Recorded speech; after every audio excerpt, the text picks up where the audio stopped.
Beim Trompetentraining mit Überdämpfern, so wie ihr sie hier seht, ist es immer wichtig, dass man auf die einzelnen Punkte noch besser aufpasst, als wenn man das Trompetentraining mit offener Trompete macht.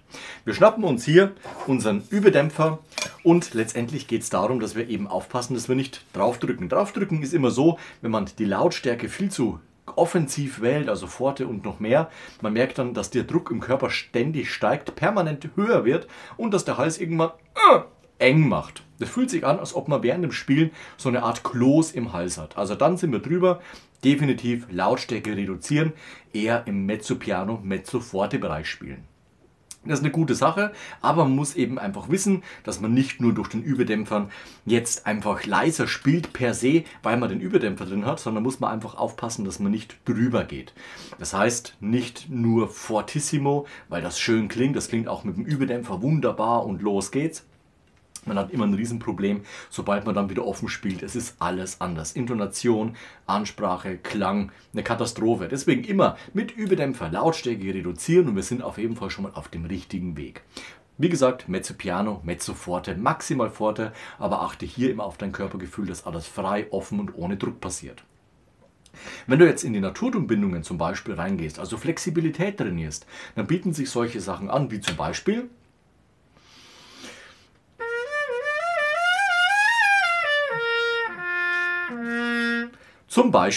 Wichtig ist hier, dass wir natürlich nicht, wenn wir nach oben gehen, draufdrücken, also dieses Mundstück gegen die Lippen oder man bläst mehr Luft ins Instrument hinein, weil dann haben wir wieder dieses Problem mit Kloß im Hals, wie gerade eben schon erwähnt, sondern hier ist es besonders wichtig und das spürt man eben mit dem Überdämpfer besonders gut. Was machen wir hier, wie arbeitet unser Ansatz, wie funktioniert unsere Technik? Und da ist es einfach so, dass die Fähigkeit, unsere Fähigkeit, die wir trainieren sollten, den Ansatz, die Lippenspannung zu variieren, immens wichtig ist. Und somit kommen wir auch ohne Probleme zum Beispiel über diese 2 Oktaven gebunden, ne? Von C2 auf C3 und dann eben bis nach unten zum C1. Danach ein Halbton tiefer, zweites Ventil, erstes Ventil, also chromatisch abwärts letztendlich. Aber achte immer darauf, dass die Arbeit hier vorne passiert, dass die Stütze, der Luftfluss konstant sind, also nicht und so weiter und so fort, sondern wir sind immer in diesem haben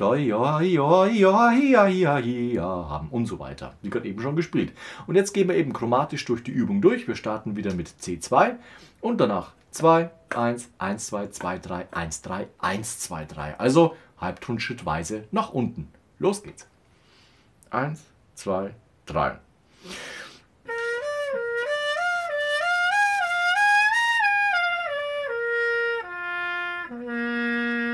3.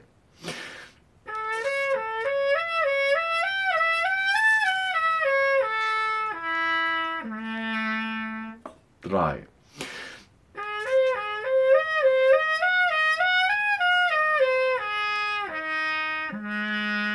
3.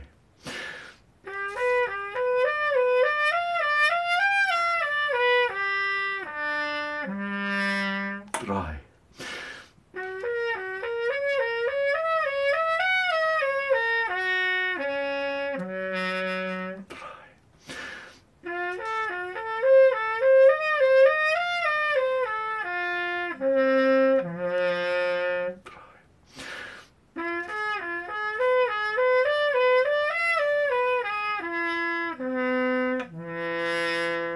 Jawohl.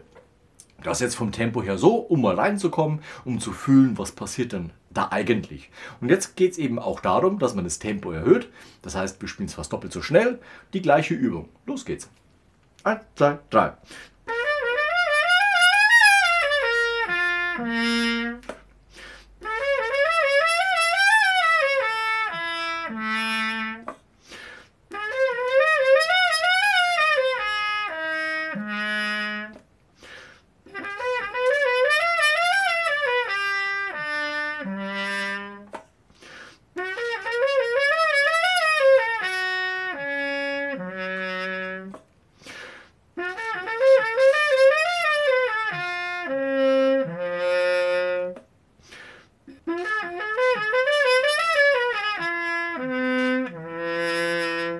Jawohl, du kannst natürlich auch alle möglichen Übungen machen. Da gibt es ja auch ein riesiges Sortiment an Repertoire. Also auch da deine Sachen machen, die du sowieso schon hast oder aus den diversen Schulen heraus oder eben auswendig eigene Übungen überlegen oder du nimmst einfach diese Übung als Vorlage und kannst auch diese immer wieder variieren und deine eigene Übung draus bauen. Dabei wünsche ich dir auf jeden Fall viel Erfolg. Mach's am Anfang langsamer, danach schneller, auch gerne mit einer Zwischenstufe oder 2 Zwischenstufen, also auch hier immer wieder an dich anpassen, an deine Fähigkeiten und du wirst sehen, du bekommst langsam Flexibilität. Achte immer drauf, mit dem Dämpfer vorsichtig umzugehen, denn die Lautstärke macht uns hier eng. Deswegen immer reduzieren und dementsprechend mehr auf die Technik achten als auf den wunderbaren Klang, den wir bei der Trompete offen zwar sehr gut nachvollziehen können, aber mit dem Dämpfer natürlich in der Trompete nicht imitieren können. Deswegen immer wissen, man spielt mit Überdämpfer, Lautstärke reduzieren, Fokus auf Technik und los geht's mit dem Trompetentraining. Dabei wünsche ich dir viel Erfolg. Lass am Ende von dem Video gerne noch ein Like und Abo da. Wir sehen uns nächste Woche zu einem neuen Video rund ums Trompete spielen. Bis dahin, ciao, euer Nico.